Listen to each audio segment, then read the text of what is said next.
This is a new Zambian mine by Jewellery of Africa. We have walked the gemstone paths in Lufwanyama copper belt right here. Zambia is known for copper here, but gemstones, especially emeralds, have long been a hidden part of the story. Times are changing. Jewellery of Africa, a value addition firm, has been processing and manufacturing products from gemstones. Yes, from gemstones. President Hakainde Hichilema visited and commended their work. He stated that companies should set up cutting, mounting, and processing inside Zambia, not just export rough stones. The renewed exposure with which we are addressing the mineral wealth in this country.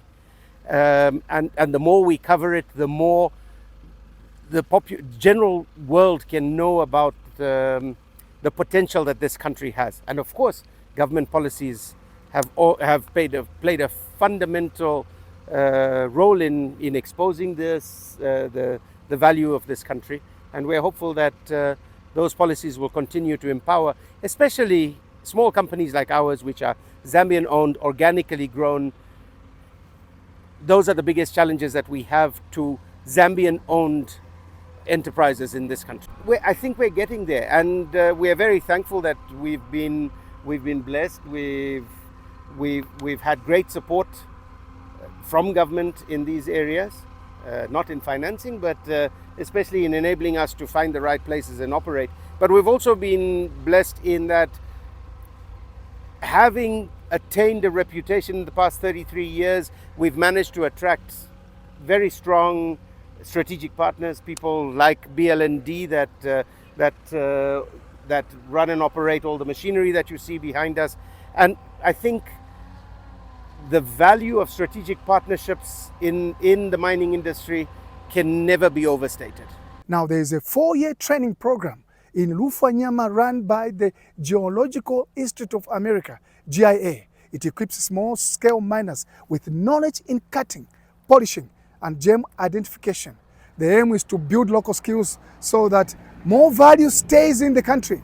I'm enjoying myself. Like, I've been inspired a lot by my uncle, and he's really supporting me. Like, it's been motivating me and telling me to just go on and on. Like, one day I'll be, someone and somebody in life. Because, being an operator as a lady, it's challenging. For me, okay, I would encourage other ladies out there to, do anything to support themselves.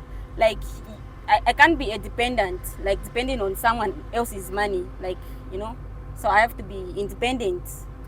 Small-scale miners have asked government for incentives such as exemptions from import taxes on certain mining equipment to help them move from raw extraction to full processing. Our company is 100% Zambian. We have trained and operated in the country from one excavator to, like I said, to now we've got a number of pieces of equipment. So all our skill sets and everything is all Zambian produced. I think it's great, and it's really good for the country and the nation. And again, we do a lot of in-house training ourselves. So yes, it's 100%. Why this matters? For people and the treasury, when gemstones are exported in raw or rough form, most of the value is lost outside Zambia.